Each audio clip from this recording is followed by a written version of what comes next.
In our latest 2026 NFL mock draft, the New York Jets select David Bailey and proven production over projection with Arvell Reese.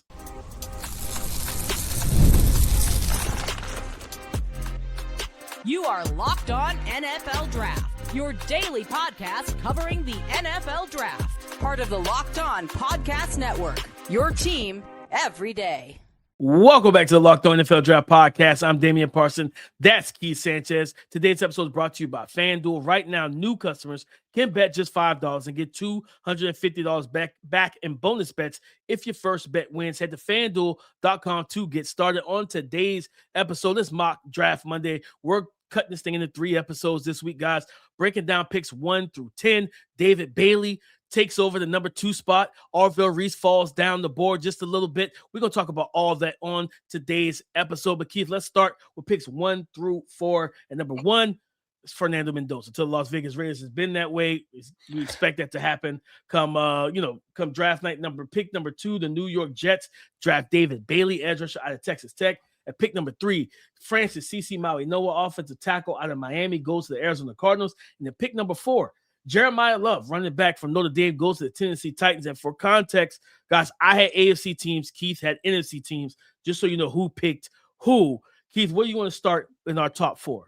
Yeah, I think for what just happened a couple weeks ago, I think it's appropriate to start at number 1 with the Fernando Mendoza going to the Las Vegas Raiders. And the reason I say that is because I don't think we've yet to discuss our perspective of the Kirk Cousins signing and how that could impact the Las Vegas Raiders thinking potentially, right?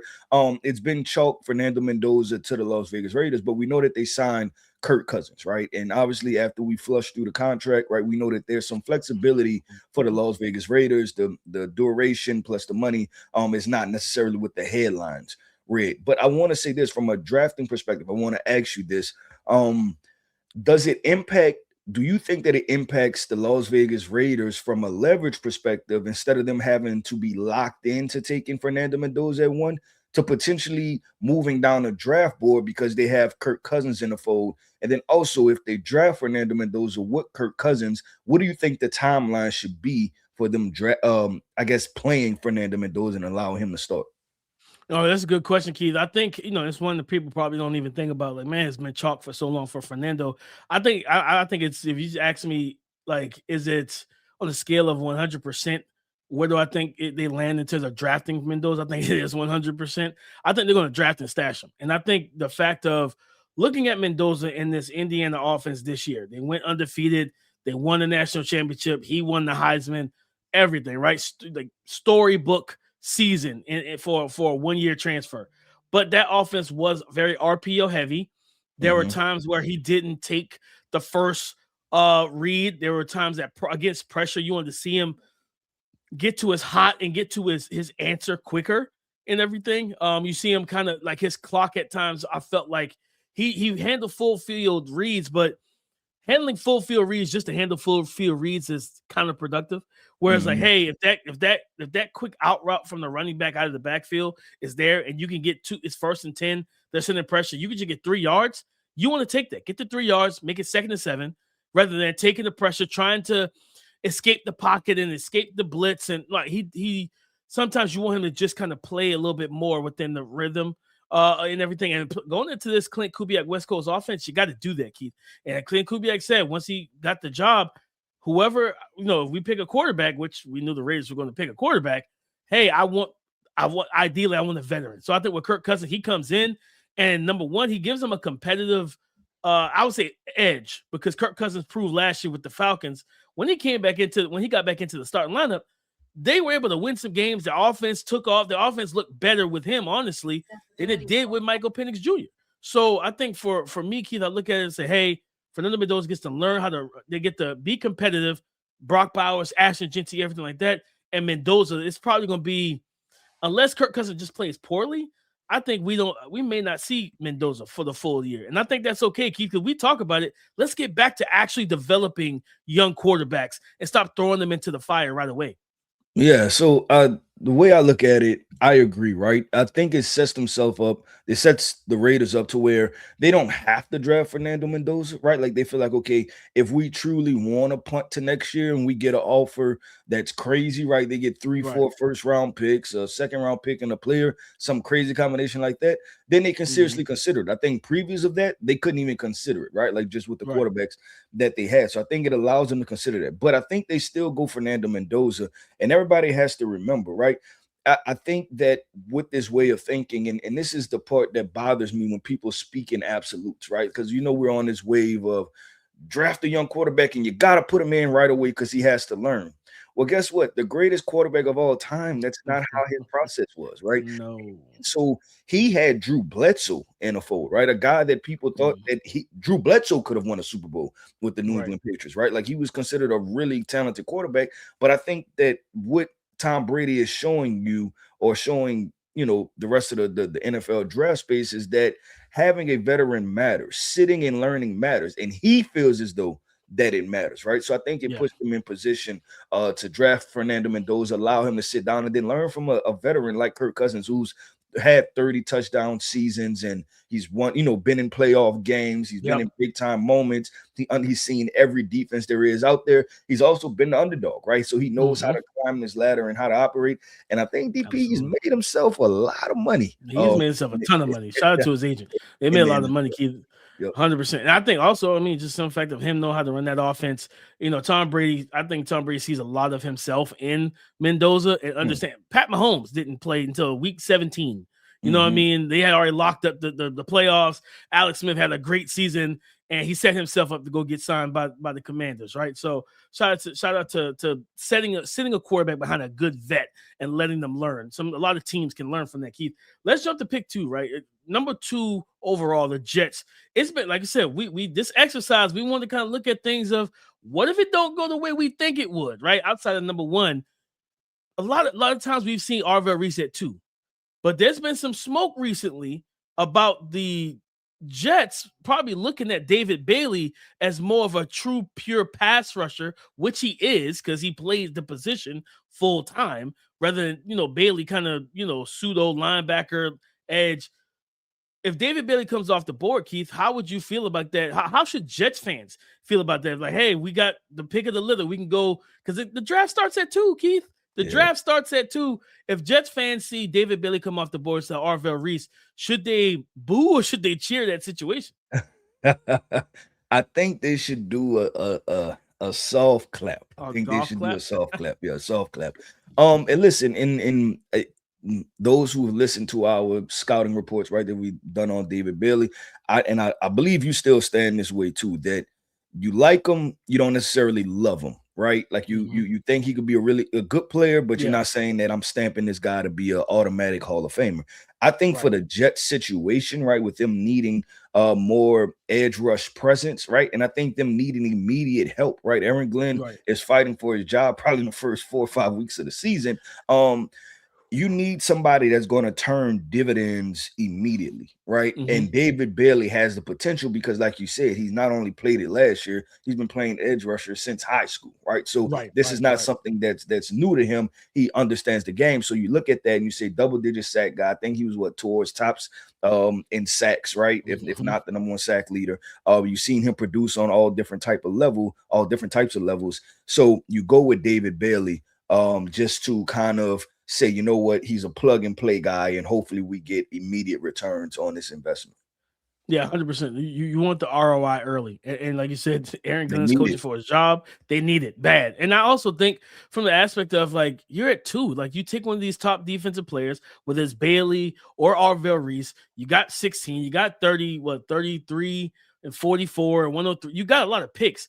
And this is the year that you build your team up to take the quarterback next year. I know maybe Aaron Glenn tries to get Ty Simpson round 2 at 33 if he's there. Maybe, right? You try to take that swing, but I think you build this team up with impact players, and I love that potential fit of you traded Jermaine Johnson, you need an edge rusher. You need a guy that can come in day 1 and be your edge rusher. Keith, I want to close this thing out. We've talked about Jeremiyah Love to the Tennessee Titans. It helps Cam Ward a ton, give him a true running presence, but also a guy out of the backfield.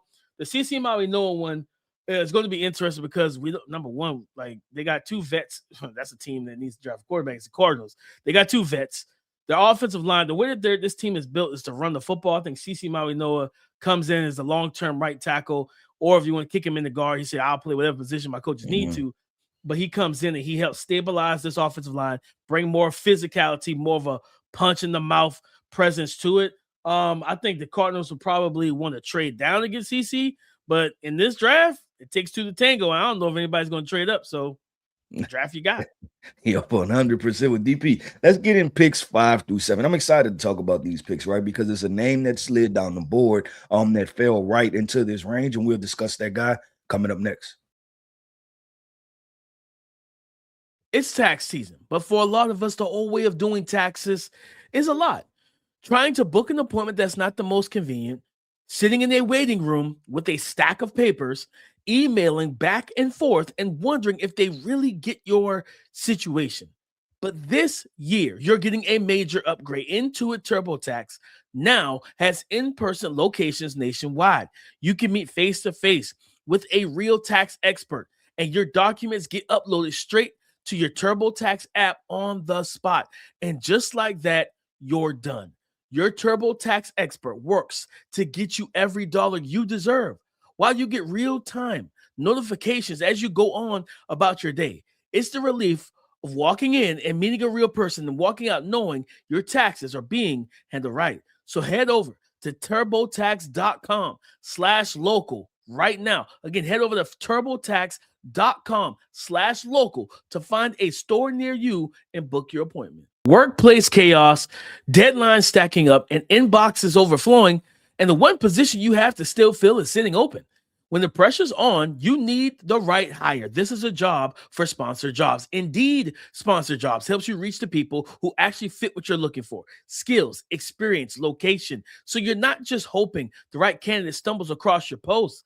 And here's a stat that says it all. In the minute I've been talking to you, companies like yours made 27 hires on Indeed, according to Indeed data worldwide. So if you're hiring, spend less time searching and more time interviewing candidates who check all your boxes with Indeed Sponsored Jobs. And listeners of this show will get a $75 sponsored job credit to help get your job the premium status it deserves at Indeed.com/podcast. Just go to Indeed.com/podcast right now and support our show by saying you heard about Indeed on this podcast. Indeed.com/podcast. Terms and conditions apply. Need the right hire? You need to hire? This is a job for Indeed Sponsored Jobs.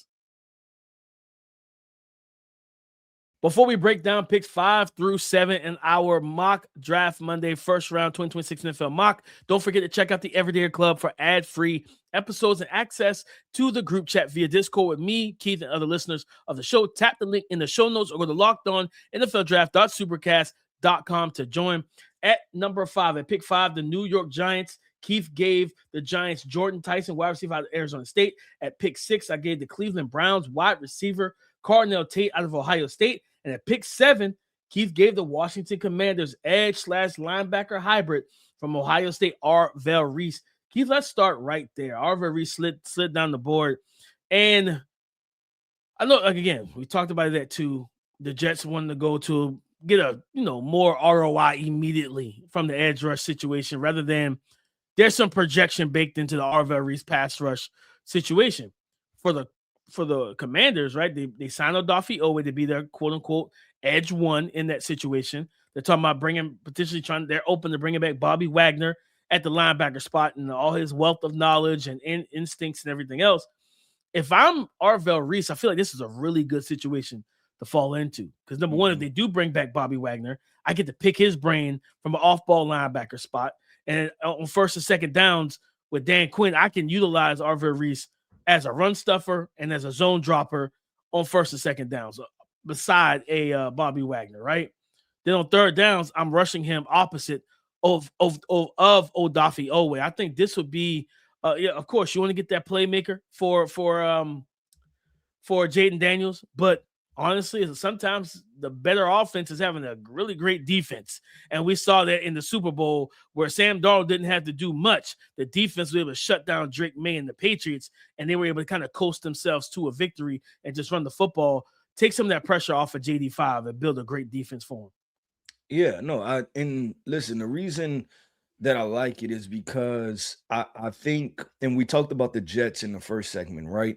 Arvell Reese is, I mean, I'm trying to think of the best way to say this. He's a developmental superstar, right? Mm-hmm. Meaning that if you right when you get it right, you have a superstar edge rusher on your hands, right? And I think that you have a superstar front seven player. And I think that's the part that I think the Commanders, right? You look at it and you say they have time, right? They have time to truly invest into him, to nourish him, to develop him, to put him in the right places, to try a thing, see if it works, try another thing, see if it works, right? They have the time. The New York Jets, I mean, he's probably gonna be there for, and then there's gonna be a head coaching change, right? It's just that's just what it is. So I like him falling there, and I don't think him falling there, I don't think it's because people are probably going to ask, okay, how do you sway from going number 2 overall to number 7? Oh my God, that's a huge drop. And it's not really, right? Like, when you look at what the teams drafted in front of them, the Giants, the Titans, right, going with Jeremiyah Love. They went to support their quarterback, right? The Giants went with Jordan Tyson to get another wide receiver, Malik Neighbors returning back from injury. And then the Browns have Myles Garrett, right? And they decided to go with a wide receiver for whoever their quarterback is going to be. So it can happen that fast. And that's what we're explaining the randomness in this draft. And DP, I'm sure you feel the same way, that this is the most, after pick 1, who knows draft that there's been since we've been doing this over the past 5, 6, 7 years, right? So I look at it and I say Arvell Reese fault, that like this is not it's not a we're out on Arvell Reese either, right? You can just see teams making different decisions, but also understanding, and this was the context that I've always applied when I've always talked about Sonny Styles, right? But I was like, listen, like Arvell Reese has development to do too for him to reach the ceiling that we want him to get to, right? Like there's some things that he has to, that we're projecting for him to get there. And I don't think there's an issue. I would still take him within the top 10 because I think he can get there, right? But they have to get it right? You have to have the right D-line coach, you have to have the right linebacker coach, you have to have the right defensive coordinator, things like that. And I look at a guy like Dan Quinn being the head coach, right? Obviously his hands all over the defense. I think that this is a good situation for him because his process is not going to be rushed, because the Commanders feel as though they have a franchise quarterback in Jaden Daniels. So if it doesn't hit this year and we're really good, it'll hit next year and he could be really good, right? The Jets, I think it's whoever goes to the Jets, they're expected immediately day one, as soon as they walk in the building, to be one of the best players on the team, right? And that's unfair. At the end of the second overall pick, that's typically what the expectation comes with, right? Like you got to be one of the dudes right out the gate. And to your Dan Quinn point, Keith, and I'm tied into the Cowboys, right? Number one, Dan Quinn was the defensive coordinator. I didn't think about that for Micah Parsons when he was a rookie, when he came in. I forgot about that when I mentioned him. And so you have Dan Quinn, who knows what that kind of hybrid linebacker edge archetype looks like.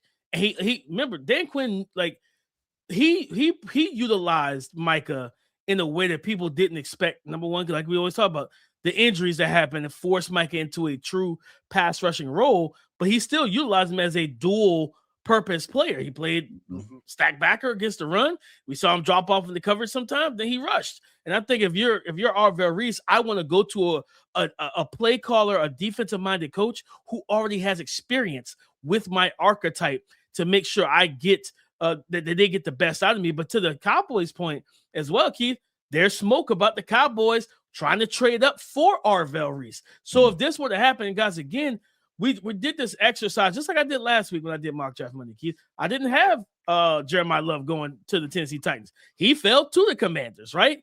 And I was like, just wanted people to see what a board in the top 10 would look like if this didn't happen. What if he don't go top 4, right? Or top 5?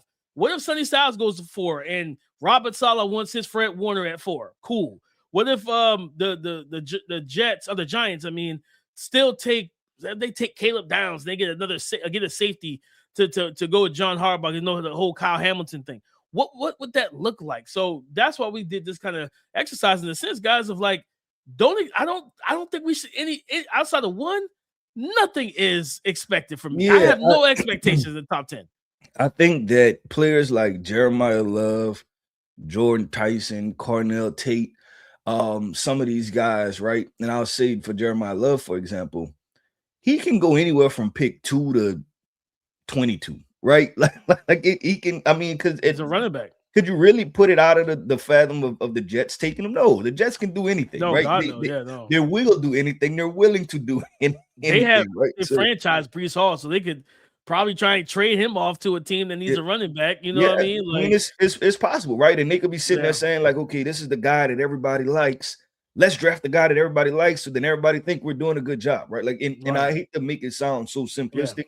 But I promise you guys, from us talking to these scouts, these GMs, things like that, like sometimes the PR part of this is what people think about, right? It's being liked. So I think it's nothing is. I mean, we consensus is what it is in the media sense, but like, you got like truthfully the human element, like Jeremiyah Love can fall anywhere, like I said, from 2. I don't think he falls anywhere close to 20, but like he's a running back. You just don't know. Teams like to play that cute game with the situation. I don't know why you would when you see what Jahmyr Gibbs and Bijan have done, and like I think you should value running backs a little bit more than you do. But it's nothing is consensus, Keith. And I mean, even at 6, right? Like now there's smoke. Like at 6, I thought about it after I made the pick, which I'm not gonna spoil it, because I got 2 episodes. But at 6, it was Cardinal Tate. I went chalk with Cardinal Tate to the Cleveland Browns. And I was like, but there's smoke right now that the Cleveland Browns are looking at Caden Proctor at 6. And I'm like, whoa, that's a little high for me, right? That's a little rich for me. But I get the upside of what he is physically and things like that. If you can get him to the right weight and his feet are moving at optimal speed, he could be a tackle for you. Can he be the left tackle? We'll see. I talked to O-line coach, and he was like, I view him more as a right tackle. And I was like, that's fair. I get that. And everything they have. I think he'll be a freaking Hall of Fame guard, probably. You know what I mean? An all-star guard if you kick him inside. But he's like, I think he can play tackle. I just don't know if he's quick enough to play left tackle. And I was like, that's a fair assessment. Yep. All right, DP, let's do this, man. Let's do picks 8 through 10 to round out the top 10 part of our NFL mock draft. Let's discuss that. Picks 8 through 10 coming up next. Today's episode is brought to you by FanDuel, America's #1 sportsbook. The NBA playoffs are here, where every possession matters. Every matchup is magnified, and every game can swing a series. And right now, FanDuel is giving new customers a great way to get in on the action. You can bet just $5 and get $250 back in bonus bets if your first bet wins. The app makes it easy to follow the action with player stats, trends, and matchups all in one place. And during the playoffs, that extra insight really matters when you're looking at stars, role players, and key moments. It just makes the entire playoff experience more engaging from start to finish. And when you go to the FanDuel Sportsbook app right now and you look at the betting odds for teams to advance to the Eastern Conference Finals, the Charlotte Hornets are plus 1,400 as a long shot. So why not take a stab at that? Head to FanDuel.com to get started. FanDuel, play your game. Thank you for making Locked On NFL Draft your first listen of the day. And thank you for making Locked On Podcast Network, #1 sports podcast network in America. It's all because of you. Picks 8 through 10 at number 8, Rueben Bain Jr., edge rusher out of Miami, goes to the New Orleans Saints. At pick 9, we got Mansoor Delane, cornerback out of LSU, go to the Kansas City Chiefs. And then at pick 10, Caleb Downs, safety out of Ohio State, goes to the Cincinnati Bengals. Keith, I think for me, number 9 felt I went back and forth. I was like, do they go Mansoor or Jahmad, right? And I think either one of them would be great for Spags, truthfully. I don't think he would care either way. I think he'd be happy with both guys. I just tied in the knee injury. Teams, I think, probably going to try to do another medical check before the draft, things of that nature. I think CeCe Maui Noah just recently did another medical recheck because I think at the combine, I think it was a back issue popped up or something like that he was playing through during the season. But I think they said report was like medical recheck happened. He was fine.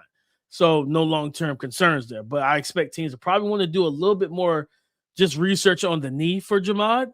And truthfully, like, why didn't you play in 2025? Like what happened? Now, his pro day, he looked good. He ran fast. He jumped high. He moved well. Everything looked good at the pro day.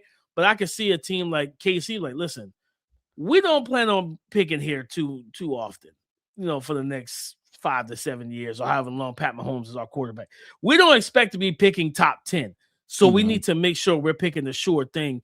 And I think I really like Mansoor Delane fitting into that Steve Spagnuolo defense. Again, watching, I think there's a misnomer about corners right now, Keith. I don't know if you saw, there's a Patriot radio host who, or in the New England area said, don't sign Christian Gonzalez, trade him for a bunch of picks because we don't want to reset the market for a cornerback.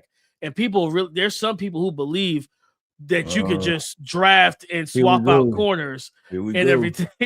And I was just like, I'm not doing that. You know what I mean? And they use the Chiefs as an example, Keith. They use the Chiefs as an example because they let go L'Jarius Sneed, and then they still won with Trent McDuffie. I said, yeah, because you drafted Trent McDuffie in round 1, and he was one of the better corners in the draft. And now they let go Trent McDuffie. We're like, if they don't take a corner now, we're really going to test that theory of what they can do with the scheme. Here we go once again, DP, with the overthinking the process, applying salary cap and contracts to which position. Because if you notice, all we're doing is we keep choosing a position every 2-3 years to say that position is devalued, right? That's the one that don't pay. And guess what? Every 2 to 3 years, we figure out we're completely wrong, right? It was running backs, Mel Kiper, right? He was on there too. Don't draft the running back in the first round, right? And then you got running backs going in the first round, helping their team out. You got Saquon Barkley carrying the Philadelphia Eagles, right? And then you got Christian McCaffrey carrying the San Francisco 49ers, right? And then it transitioned from running backs, and then you got the linebacker safety conversation, right? And then at some point it was, maybe the interior defensive line you could get away with it. Now it's and then then there was the small conversation of wide receivers, right? Like you can go draft wide receivers in the 4th round and the 5th round, and then now we're at cornerbacks, DP. Now we're saying cornerbacks are devalued. At this point, we've went through the entire except for one position, Keith. Quarterback. But that's the one we will never devalue. Yeah, but it's crazy, right? Because you paid Tua Tagovailoa all the money, what do you get? You paid Trevor Lawrence all the money, what do you get? Right? Like nobody had, but because everybody's scared to have the quarterback conversation, right? So we keep trying to find every other position to pay and every other position not to pay, and don't discuss the quarterback situation. Yeah. I said it on this podcast. I don't think I've said it this year, and this might be the problem, right? Listen, I have a positional value chart, right? You pay the average players average money. You pay the good players good money. You pay the great players great player money. And that should just be it, point blank, period, right? And if Christian Gonzalez is a top 5 corner in the NFL, then you should pay him like it because he's going to produce like it. I promise you, your defense does not look the same without Gonzo.